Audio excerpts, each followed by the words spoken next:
Good morning, everyone. Am I on? No. No, that's all right. How about now? Um, Good Good morning, morning, everyone. everyone. Welcome to Welcome to the the final final spring spring semester semester installment of the installment of the FGCU FGCU Scholar Scholar Series. Thank Series. you Thank all you for all joining for us joining in us in person and person and online. online. Thank you for Thank you Team for Team Library for Library for hosting us, hosting and us, thank you and for thank you Lister for Reader for listening for providing providing lunch. lunch. My name is Melody Eichbauer, and I am the Interim Director of the Office of Scholarly Innovation and Student Research, and I am delighted to introduce today's speaker, Dr. Arnab Dutta Roy, Assistant Professor of English. Dr. Dutta Roy's body of work sits at the intersection of post-colonialism, human rights theory, and modern South Asian literature.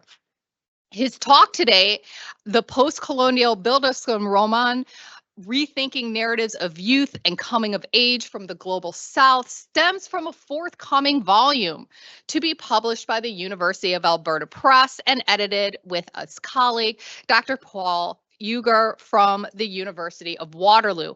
And this particular volume is similarly titled Postcolonial Bildungsroman, Narratives of Youth, Representational Politics, and Aesthetics Reinventions. So without further ado, Professor.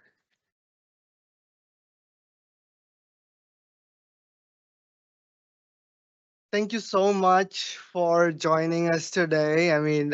So many of you have found time from your busy schedules to hear me out. Oh, okay. I'll be closer. So many of you have joined us here, and I'm really grateful for that. Thank you so much for that wonderful introduction, and thank you for giving scholars such as myself the platform to share our research. And thank you everybody for uh, coming here today. So the topic of my research, the project that I'll be talking about today is the post-colonial Bildungsroman, rethinking narratives of youth and coming of age from the global South. Oh, okay. Okay, so the talk today itself comes out of two book projects uh, that are on the line and which will be out next year. Uh, the first one is the Post-Colonial Bildungsroman, Narratives of Youth, Representational Politics, and Aesthetic Reinventions. It is forthcoming with the University of Alberta Press, and it is a project that kind of uh, introduces the discourse of what the post-colonial Bildungsroman is. And I am editing this project with Dr. Paul Uger, who is a professor of English at University of Waterloo, and who works on youth studies and literatures from Africa. The second volume is connected to the first one. It's called The Post-Colonial Bildungsroman and the Character of Place, and that is forthcoming with the University of Nebraska Press. And this volume is also uh, projected to be published next year. That takes a step further in understanding how uh, narratives of youth navigate different environments in our times today. By different environments, I mean ecological, political, social, even digital. So how the idea of Bildungsroman, which I'll talk about just in a bit, kind of navigates all these new spaces in which lives are lived today, spaces that were not conceived of as important or consequential maybe just 50, 60 years back. So without further ado, I'll get into the project right away. So the Bildungsroman, it is a kind of a novel that was highly popular and that is still highly popular, particularly in Western literature, European literature, even American literature. It's a German word that breaks down into two parts: Bildung, which means education, and Roman, which means novel. So it's basically the novel of education or the novel of formation. So the Bildungsroman was is originally an 18th century novel with origins in Germany that focuses on the moral and psychological growth of its protagonist from childhood to adulthood. And one of the main texts that we associate with this classical European novel is Wolfgang Goethe's The Apprenticeship of Wilhelm Meister, which is considered the text of the Bildungsroman, the basic main text that kind of originates the journey of the Bildungsroman in literary circles in Europe. Uh,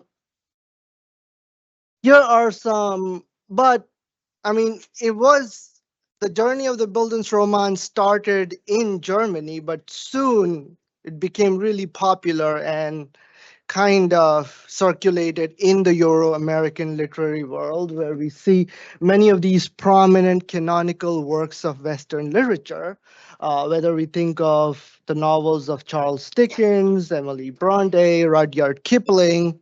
uh, they've all kind of have the Bildungsroman narrative in tracking the journeys of their protagonists, trying to navigate a world full of difficulties and thus navigating that, making a name for themselves. So I've kind of pointed out some features that one would typically find in a Bildungsroman narrative. Uh, So, I mean, I have Frodo's face on the screen because, I mean, of course, we have many popular literary works that follow the Bildungsroman model, right?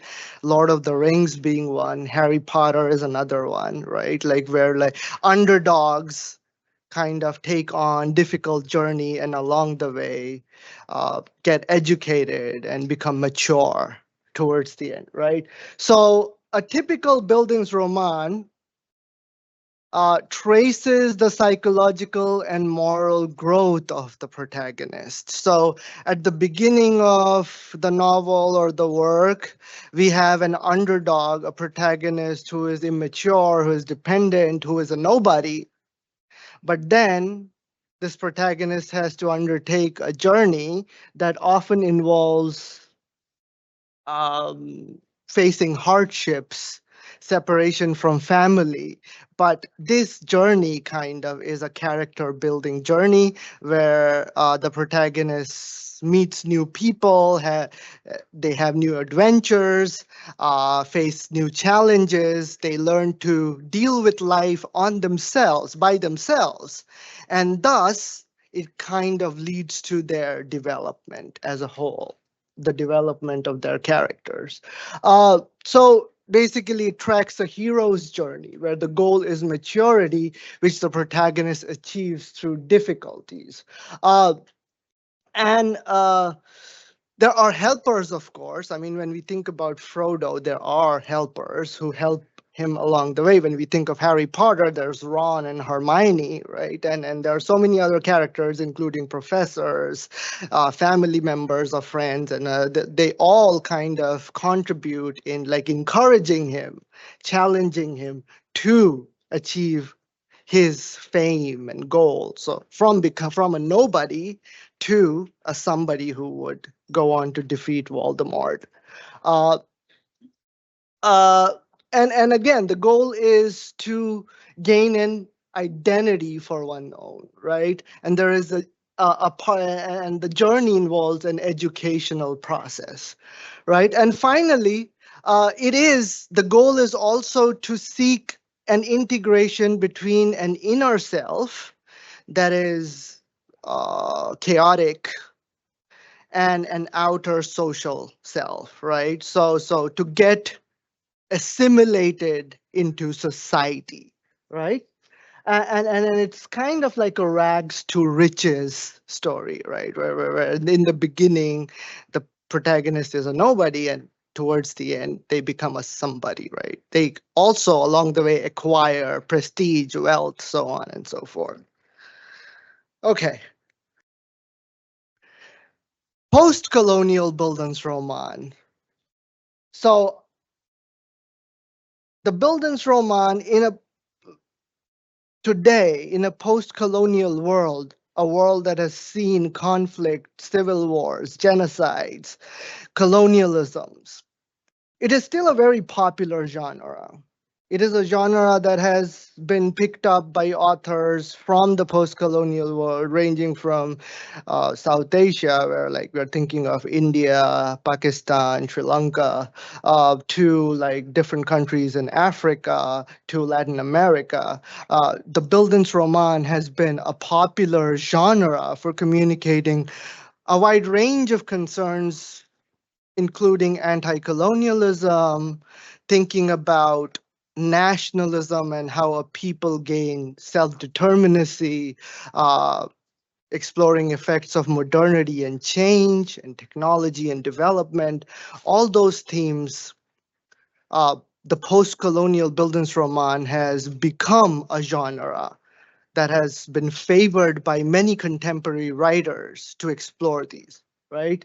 Uh, However, and this is partly because Bildungsroman was already an established literary genre in Europe, but also because the theme of coming of age that is central to the Bildungsroman is not so much a European theme, because coming of age is a kind of a trope that exists outside Europe cross-culturally, that has always existed, right? So, and cultures outside Europe have always had stories of coming of age, right? So the post-colonial Bildungsroman kind of is a combination of writers responding to European traditions of Bildungsroman, as well as kind of uh, parallelly also exploring local indigenous coming of age stories and seeing how those different models converge and go away, converge and run parallelly, right? So here are some prominent examples of texts that have used the post-colonial Bildungsroman, the Buddha of Suburbia that I'm currently teaching in my class on colonialism. Then there's Nervous Conditions. Then there's the graphic novel Persepolis. These are all about young protagonists navigating the contemporary world that is filled with strife, conflict, war, genocide, and seeing where does that bring us? How can youth navigate a world that is so fractured? So here are some definitions of the post-colonial Bildungsroman by scholars. Joseph Slaughter says that the post-colonial Bildungsroman shows that the promise of liberal humanism today remains unfulfilled and unfulfillable under exploitative systems, right? Like the promise that youth will grow up in a prosperous context is really doesn't really work in a world that is fragmented by all kinds of phobias, by racism, by war. So I mean, for many, this journey of the post Bildungsroman cannot be achieved because of the exploitative conditions that we live in. Uh, Erica Hoagland says that the postcolonial Bildungsroman highlights the sense of homelessness experienced by those without a sense of community or nation as a consequence of the onslaught of colonialism, right? I mean, like, think about children across the world, right? I mean, just today, the news told me that over 15,000 children have died in Gaza. Uh, so, I mean, how how do we navigate a world for our youth when there's so much bloodshed, when there's so much genocide, when there's so much? Is there even a happy ending, right? So that is the question that the post-colonial Bildungsroman often asks. And finally, because my focus is South Asian literature, um, the final quote kind of contextualizes the Bildungsroman in a South Asian context. Pramod Nair, the scholar Pramod Nair, says that the desensual Bildungsroman, which is a term adopted by Joseph Slaughter, which was originally coined by Joseph Slaughter, which Nair uses, portrays a self that has not been allowed to grow due to the social context it finds itself mired in, right? And again, in the context of India, this is about caste, but again, I mean, if you think about the US, there are many communities that are not allowed the full freedom, the full privilege, the full opportunities to grow, because I mean, racism is deeply entrenched in our society. Okay, so the top features of a post-colonial Bildungsroman then is pointing out the failures of the humanist tradition of enlightenment, right? That says that progress is only that which kind of elevates a soul from a state of darkness to a state of light, which we know now is like one of the driving motivators of colonialism and civilizing mission across the colonial world, right? Which the notions of progress and development have often been deployed to colonize, justify war, genocide, and whatnot. Uh, the post-colonial, the post-colonial Bildungsroman highlights that there is no easy path forward for youth to grow up in the global south. I mean, here, global south is, of course, the places outside North America or Europe. But one can also argue that there are many spaces of the global south within the US, within Europe, right? I mean, because development does not happen evenly in any space, right? There are like first world within third worlds and third world within first worlds, right? So there is no in a world like this, there is no easy path for the youth to move forward, right? To grow, to achieve their full potentials. Uh, and the post-colonial Bildungsroman often highlights a case of stunted development, right? They start out with all the aspirations, but often that those aspirations lead nowhere in the world today. Uh, uh, these post-colonial Bildungsromans often highlight the effects of modernity in the context of our society, right? Like how industrialization, how the industrial complex, how the military complex, how development technology affects our lives in ways that we had previously not imagined, and how that kind of changes our life, the changes how we grow up in society. So a post-colonial Bildungsroman kind of focuses on that. Uh, it often highlights how social institutions of education, religion, healthcare, law enforcement, reinforcement, sorry, reinforce, preserve, perpetuate. They often do, not always.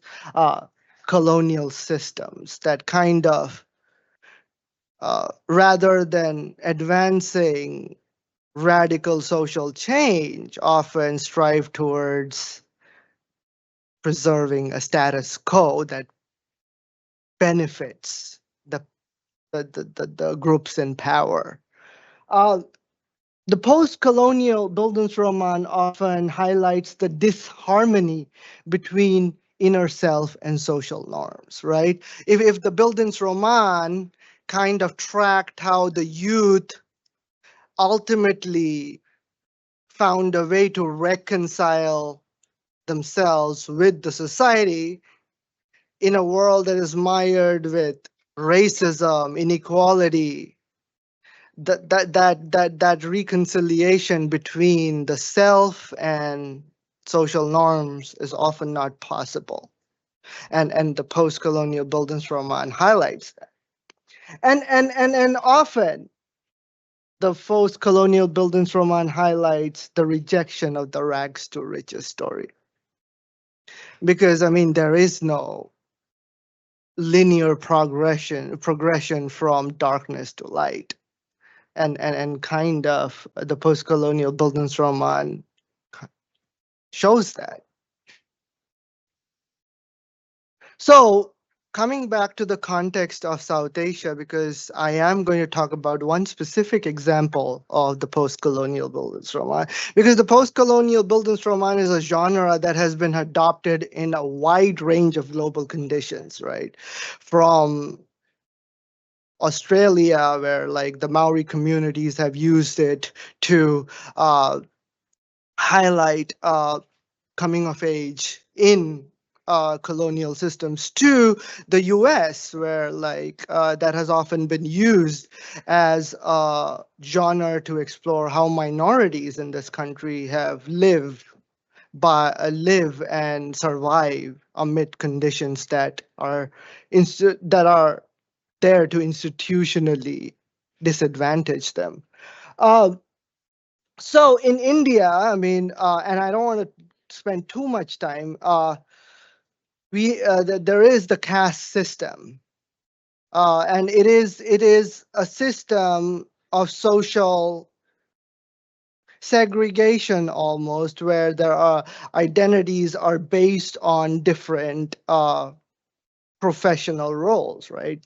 So we have the Brahmins, we have the Kshatriyas, we have the Vaishyas. The Brahmins are the priestly caste, the Kshatriyas are the warrior class, the Vaishyas are the business class, and the Shudras are at the bottom, the workers. Uh, and again, uh, in India, the caste system is, I mean, it is not politically or socially enforced, but like racism, it does exist, and Dalits, who belong to the bottom section in this hierarchical pyramid, uh, often face discrimination on various socio-political cultural sectors, right?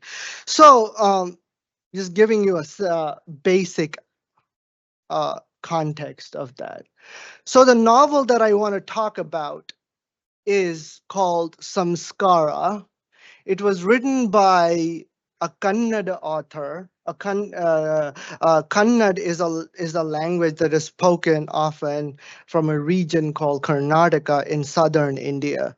Uh, and U.R. Ananthamurthy wrote this novel in 1965. He's passed away. He was considered as one of the most modernist writers from India in the 20th century.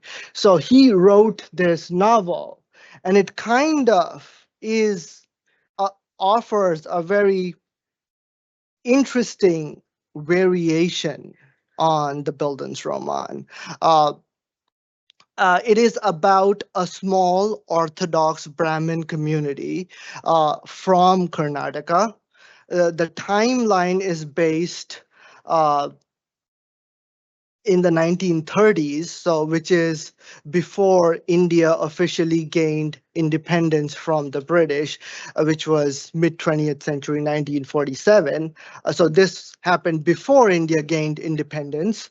Uh, and this community that the novel is about talks about this novel talks about a small community of Brahmins uh, uh, that lives by orthodox rules, right? It is a community that is finding it hard to live by changing, modernizing times.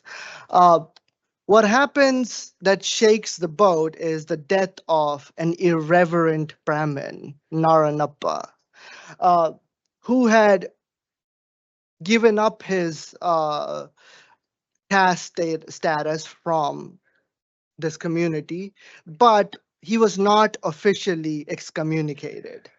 So when he dies, the community faces a conundrum.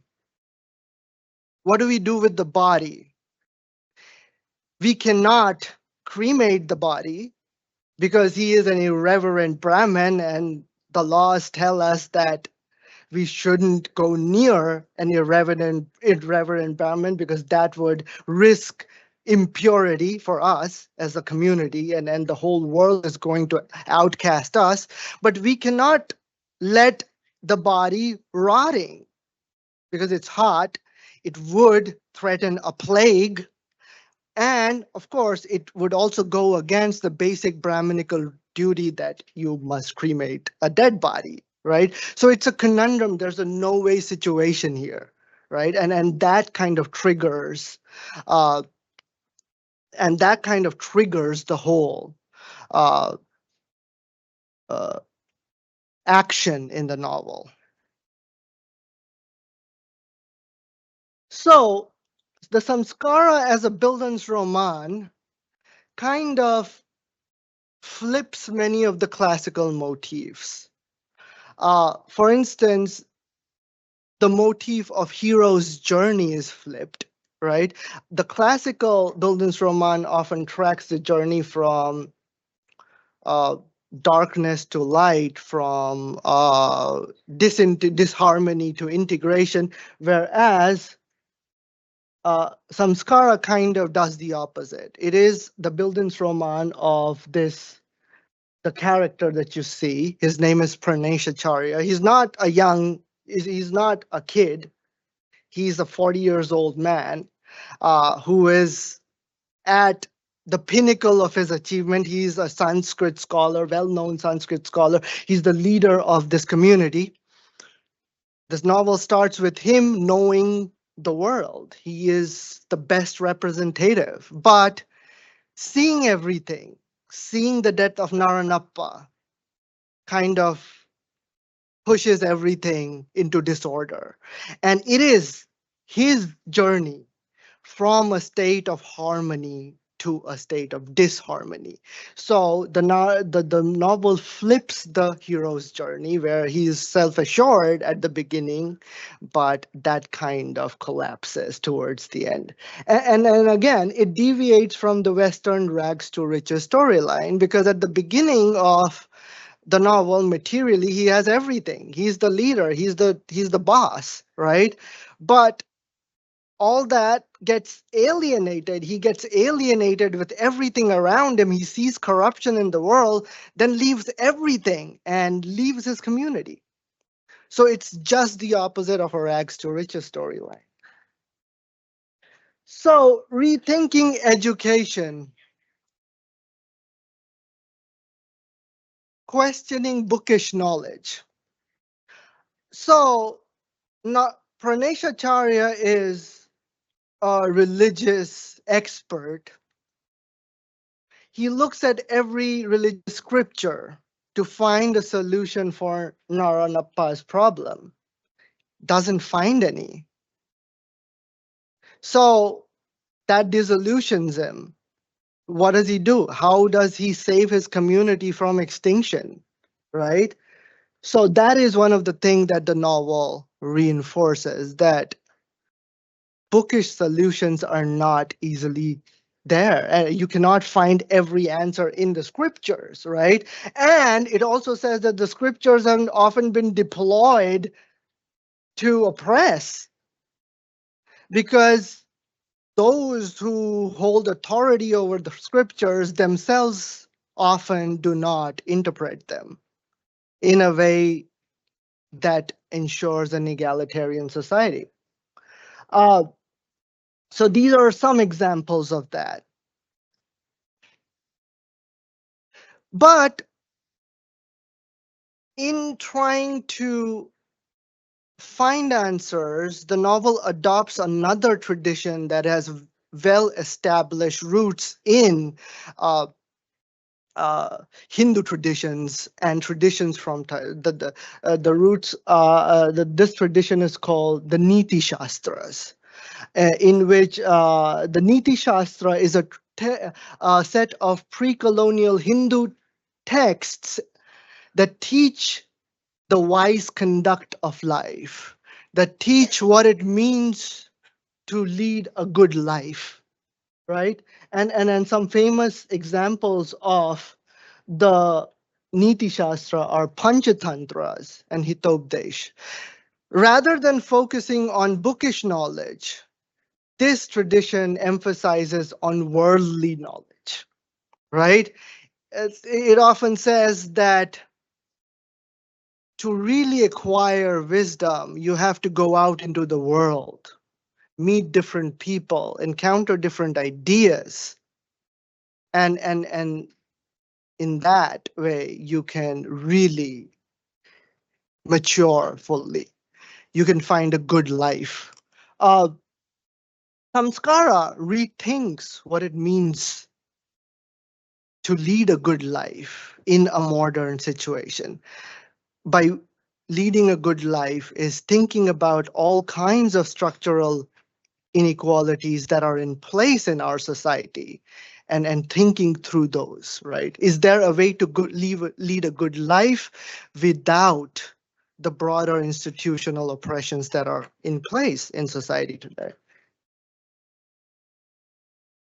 Pilgrimage is a trope that has a prominent uh, tradition within South Asian literatures, within Hindu texts, is uh, revived, is taken up in Samskara.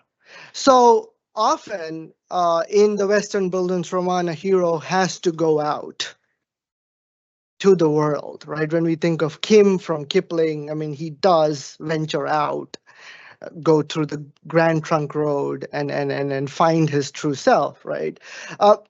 In South Asian pre-colonial Hindu epics and stories, there is a strong tradition of pilgrimage. And this pilgrimage is often about educating young princes, right, who are immature and unfit to rule their own kingdoms. And the trope is that these immature kings should take a pilgrimage, learn, encounter the world, and come back as a wise king, right? So Samskara uses the trope of pilgrimage that unfolds in three separate phases: separation, transition, reincorporation. Separation is separation from your original home, like for Frodo leaving the Shire. Transition is going to the margins of society and experiencing things that were never possible before. And then bringing the wisdom and the knowledge and coming back and leading a new life. Samskara tries to do this, but the final stage, reincorporation, is left ambiguous. Praneshacharya, disillusioned by his society, the corruption in it, leaves his society, leaves his position. He goes to different places. He goes to temples, whorehouses, markets, encounters so many new things. He reads books that he had never previously read. And all that knowledge that he gains doesn't give him any answer. It just leaves them further mutilated and confused. And that is where the novel ends. That is there a solution? Is there a way of integration in a society that is deeply mired in all these? Can we be good in a society? Can we be good yet treat everybody equally? This is the question that the novel ends with, without any answers. So that's where I will stop. Thank you.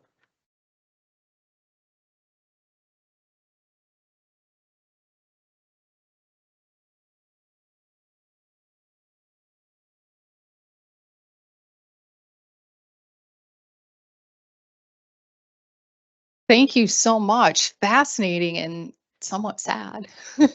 But I want to open the floor up for questions. Hopefully we can get some answers today.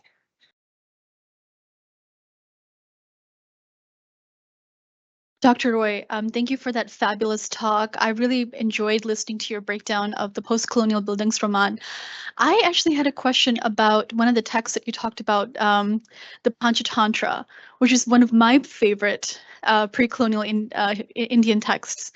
And because you've talked so enlighteningly about the structure of the Postcolonial Bildungsroman, and you're thinking also about how the structure of samskar is pulling from these older wisdom texts from South Asia. Yeah. How would you describe the structure of the Panchatantra? Would there be some aspects of the Bildungsroman in there? Because it starts off with, a king with 3 sons who are underachieving, and then he has to get a teacher to teach them and teach them wisdom. And at the end of the story, they do gain some kind of an education. Yeah. I mean, it is about rite of passage. It is about coming of age, right? And that's why Anantamurti finds the Niti Shastras that like kind of drive the Panchatantras to be a medium of exploring coming of age stories that is appropriate and that is local to the land, and that kind of complements many of the tropes that find expression in the Bildungsroman. But at the same time, Anantamurti does try and attempt to modernizing the Niti Shastra as much as he's trying to traditionalize the Bildungsroman. Right? Because again, Panchatantras have a lot of egalitarian impulses, right? However, at the end, it was a kind of meant for elite kind of context, right? To train the children of nobles and elites and kings, right? So by using the Niti Shastra to talk about the story of disillusionment of social mores around caste, he tries to expand the scope of the Niti Shastra to think about what a good life can be in a society that is deeply under oppressive caste systems. I hope that makes sense. That does. Thank you.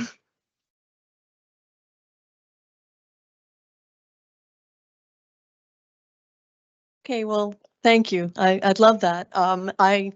I was making a lot of connections in my head as you spoke, because I've taught like the immigrant experience in American literature, and we see the Bildungsroman in the the standard kind of immigrant tale. But in the immigrant tale, the individual faces this antagonism from the society and from others, as you mentioned in this case, but they still accept the basic system and actually want to become a part of it. And so often it means a rejection of their own culture or what they brought with them. You know, in the case of the Irish, for example, in the Parish in the Hill, give up your relationship to your Irish background and become, quote, American, defined in Yeah. a particular way. But there, that the underlying myths and tropes and themes are still in place. Mhm. So, are you suggesting then here then that the relationship between the individual, the protagonist, and that society is antagonistic, not merely because the system, you know, the people are antagonistic to the individual, but because there is no reconciling, there is no possibility for that because as you say, the system itself is wrong. So then the myths that underlie all of these traditions are called into question. Exactly. Yeah, pretty much. I mean, it's not like all Bildungsroman end up in tragedies. I mean, there are many examples in which like protagonists do make it in society, but often making it comes with a lot of compromises, and in some cases the compromise is severe, right? And then in other cases, I mean, it is like it depends on how the author treats the whole subject. But I think you're right. What it's trying to say is that today we live in a world that is populated by groups that have so many different backgrounds, that come from so many different cultural contexts. Uh, to have one model of coming of age for these variety of different groups is an impossible thing, right? Because what can be a path to success for one group might not be the same for another, right? And this whole thing gets even more complicated because we live in a world that is deeply unequal, right? And we like not every group has the same kind of opportunities. Some groups have to do a lot more to get to the place where other groups are already at, right? So to really think about Bildungsroman in a contemporary context, one has to take into account how the world is different today, right? How the broader geopolitics of globalization is affecting us, how climate is affecting us in a disproportionate way, how all that is kind of impacting uh, different aspects of our life in a way that was maybe different just like a few decades back. I don't know if that answers your. Yeah, and I was going to say when you mentioned the values, then I mean the idea of making it, even the idea of making it is based on a set of fundamental values that need to be accepted in order to play that game. So you're suggesting that these post-colonial Bildungsroman is rejecting the very values in a way, right? It does. The It values does. that have run the whole. I mean, main- it depends, right? Like there's a novel like Buddha of Suburbia by Hanif Qureshi, where the story is about a young protagonist called Kareem, who is from suburban London, and he has big dreams, and he realizes that that the only way to succeed for him is to give in to like the society as it shapes him, not how he or wants it to be, right? So, I mean, the trajectory for Kareem is very different than uh, the trajectory for the protagonist of Marjane Satrapi's Persepolis, where the protagonist is living through civil war in Iran and trying to every day survive a war where relatives are being assassinated, where friends are disappearing, right? And when there is no safety or certainty about what's going to happen tomorrow, right? So again, like Satrapi and Qureshi offer two very different visions of what coming of age can mean in our world today. And again, there's not one model of the post-colonial Bildungsroman. There are multiple models, right? There's another novel by Viti Ahimara, who is a Maori writer who tries to who tries to imagine what it means for Maori youth today to grow up in a tradition that is largely in a time where like all the wisdom of the community is going away and disappearing, right? Where kids no longer have access to the culture, the language, the old ways, right? So what does it mean for a kid to grow up in that situation? Again, so many different ways of thinking about the Bildungsroman today in a world that is deeply fractured, all showing that there's no one coming of age. Thank you so much.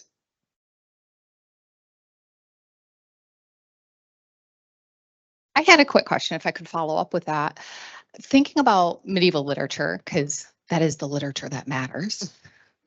I think about a number of the manuals like Duoda written during the time where it's a little bit of a coming of age, but it's also navigating Sure, a current climate. sure. And these manuals tend to offer advice for how do you navigate this environment that you're in. And I'm wondering whether the Bildungsroman in South Asia are also maybe offering tips, tricks, advice on how do you navigate, particularly if you feel you have to make compromises or just navigating this increasingly complex climate.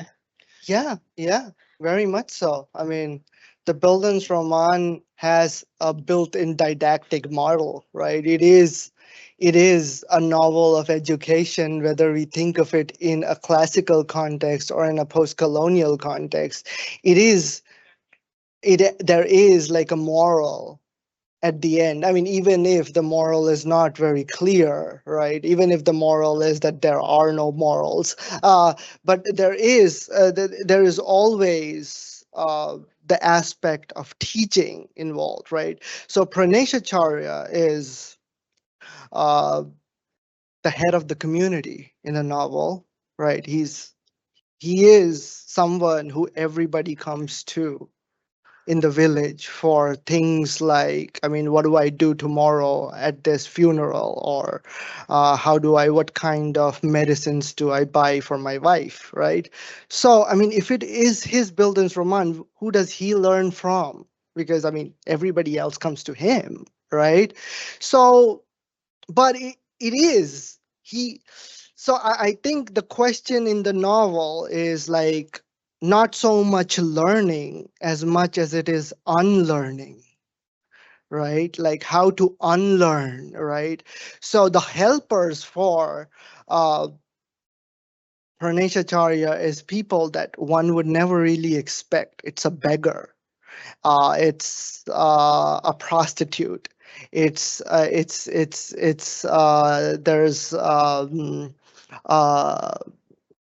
uh, there is a mendicant who has been excommunicated from his society for corruption, right? These are like very flawed characters who actually help him navigate the real world to show that the world is not polarized between good and bad, that there are like many shades, and to really make it, to really uh, lead a good life, those compromises that makes one comfortable in the shades of gray is necessary, and then that is the only ingredient for happiness that can guarantee a peaceful life. So I mean, the question if he gets peace in the end, that's another thing because it creates more questions.